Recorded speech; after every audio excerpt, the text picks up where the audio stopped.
Nessa segunda parte da minha explicação relativa à Lei 8668, a Lei dos Fundos Imobiliários, eu vou tratar da tributação dessa modalidade de investimento. Em primeiro lugar, é necessário se ressaltar que a tributação é regulada a partir do artigo 16 da referida lei e, no entanto, essas regras passaram por alterações em múltiplas ocasiões. A primeira dessas alterações ocorreu em 94.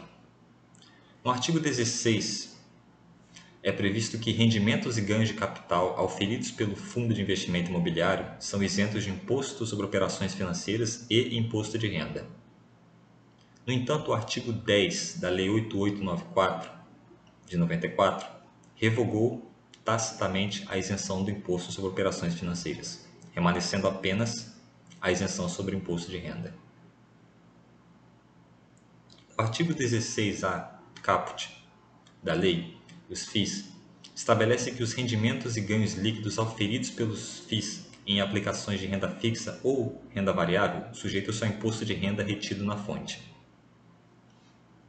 Esse imposto é compensável com o retido na fonte pelo fundo ao distribuir rendimentos e ganho de capital. Essa compensação é efetuada proporcionalmente à participação do cotista não isento, pela regra da isenção dos FIIs negociados em bolsa ou balcão. Há exceções.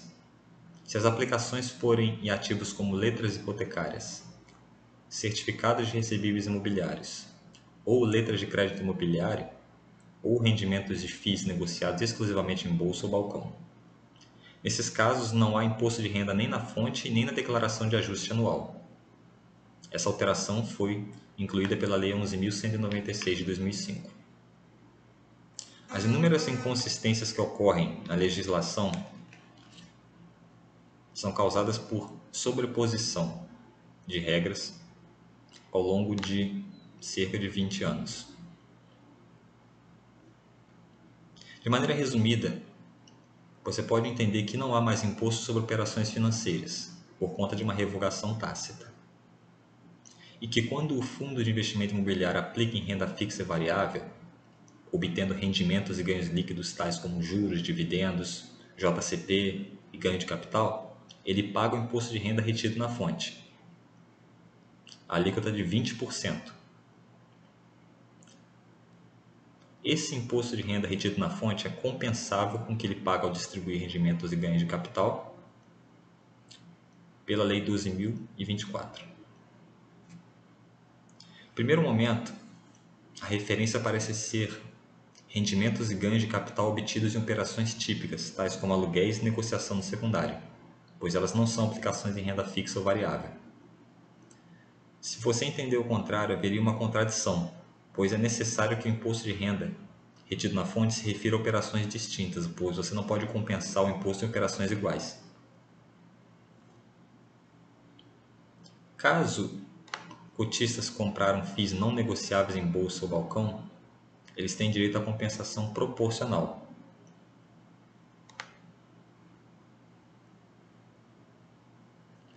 Esses cotistas não possuem isenção de imposto de renda, ao contrário do censo da Lei 11.033, que estabeleceu uma exceção à regra geral do artigo 1º, que é incidir imposto de renda retido na fonte sobre todas as operações de renda fixa e renda variável. Cria-se, portanto, uma exceção de uma exceção.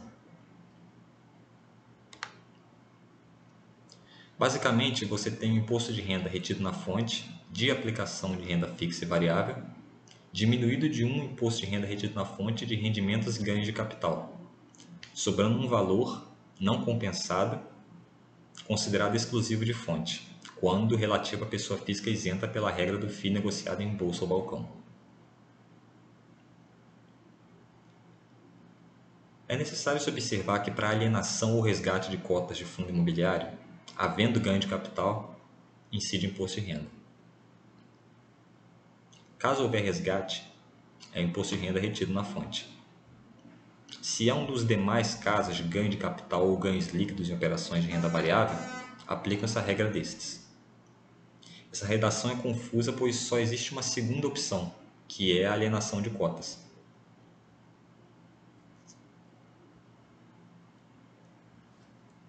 É necessário se observar que a isenção de imposto de renda nos rendimentos de fundos imobiliários negociados em bolsa ou balcão só vale para fundos com pelo menos 50 cotistas e não vale para o cotista que tem 10% ou mais das cotas ou caso as cotas lhe gerem um rendimento superior a 10% do total oferido pelo fundo.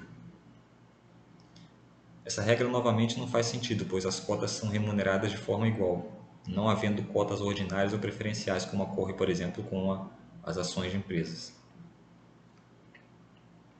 De qualquer forma, o imposto nos rendimentos e ganho de capital dos FIIs é considerado uma antecipação do devido na declaração de ajuste anual,